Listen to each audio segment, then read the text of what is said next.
ওকে পাঠিয়ে দে, তাহলে আজকে রাতে একটু করতে পারবো। রাতে একটা মিশনে বের হলাম। মিশনটা শেষ করে আসতে আসতে রাত 1টা বেজে গেছে। বাসায় এসে ঘুমিয়ে পড়লাম। সকালে ঘুম থেকে উঠে যথারীতি কলেজে গেলাম। গিয়ে বন্ধুদের সাথে কথা বলছি। ও, আপনাদের তো বলাই হয়নি, আমার দুজন বন্ধু হয়েছে। নাম সিয়াম ও রনি।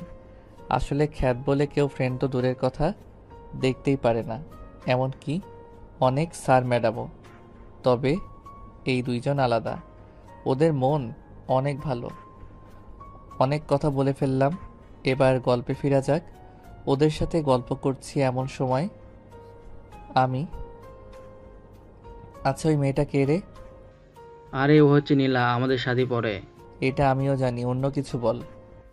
ও হচ্ছে বড় লোকের একমাত্র মেয়ে। শুনেছি অনেক রাগী ও জিদি।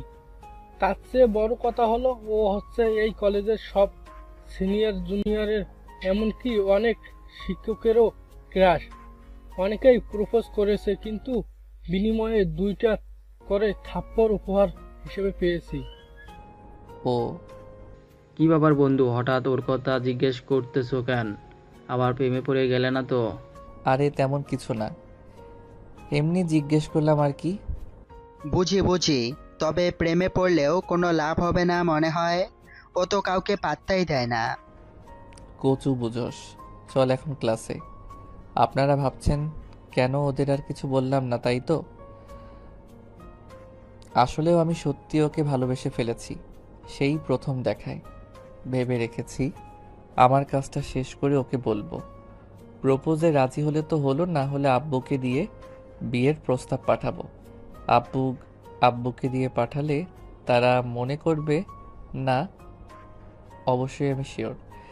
তাই বলি, প্রপোজে রাজি হলে ভালো, না হলে আরো ভালো। ডাইরেক্ট বিয়ে, কি মজা তাই না? এ মা, আপনাদের তো বলে দিয়েছি, আপনারা আবার ওকে বলে দিয়েন না, ঠিক আছে? তাহলে গল্পে ফিরি। সবাই ক্লাস মিলে ক্লাস করে কিছুক্ষণ আড্ডা দিলাম। তারপর বাসায় এসে বাড়িতে ফোন দিয়ে কিছুক্ষণ কথা বলে কেটে দিলাম। কালকে ডিটেলসগুলো থেকে জানতে পারলাম যে কাজের মাস্টার মাইন্ডের ডান হাত নাকি আমাদের কলেজেই পড়ে। কাজটা তাহলে আরেকটু সহজ হলো। ছবি যেহেতু আছে তাহলে সহজেই চিনতে পারবো। তবে এখন কিছুই বুঝতে দেওয়া যাবে না, আগে মাস্টার মাইন্ডকে সেটা বাহির করতে হবে। আশা করি খুব তাড়াতাড়ি পারবো। পরদিন কলেজের উদ্দেশ্যে রওনা দিলাম।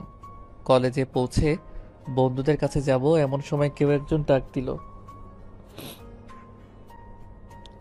সেদিকে তাকাতেই পরদিন কলেজের উদ্দেশ্যে রওনা দিলাম। কলেজে পৌঁছে বন্ধুদের কাছে যাব এমন সময় কেউ একজন ডাক দিল। সেদিকে তাকাতেই দেখতে পেলাম কিছু ছেলে দাঁড়িয়ে আছে। আপনারা কি ভাবছেন নীলা? হা হা, আমার পাঠক পাঠিকারা ঢস খাইছে। তুই কি এই কলেজে নতুন? ছেলেটার কাছে যেতেই, হুম। এটা ওই মেয়েটাকে দিয়াই। জাহিদ, পারবো না, আপনারটা আপনি দিয়ে আসেন। টাস, তোর আমার মুখে মুখে কথা বলার সাহস হয় কিভাবে? তুই জানিস আমি কে? শালা, আমি কে সেটা জানার পর তুই এখানেই প্যান্ট ভিজিয়ে ফেলবি? আসছে বড় বড় কথা বলতে। ধর, এটা দিয়ে আসবি নাকি আরেকটা দিব? কিছু বললাম, চিঠিটা নিয়ে গিয়ে ওই মেয়েটার কাছে গেলাম। গিয়ে তাকে দিলাম। মেয়েটা চিঠিটা পড়েই, ক্লাস, তোর সাহস হয় কি করে আমাকে লাভ লেটার দেওয়ার?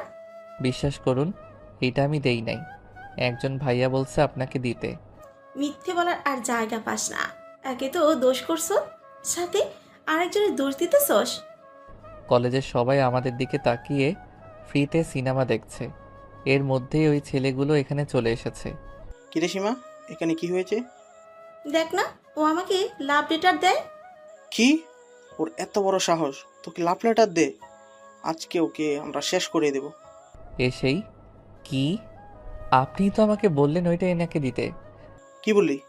তোকে তো আজ বলেই বললেই দিল মাইর।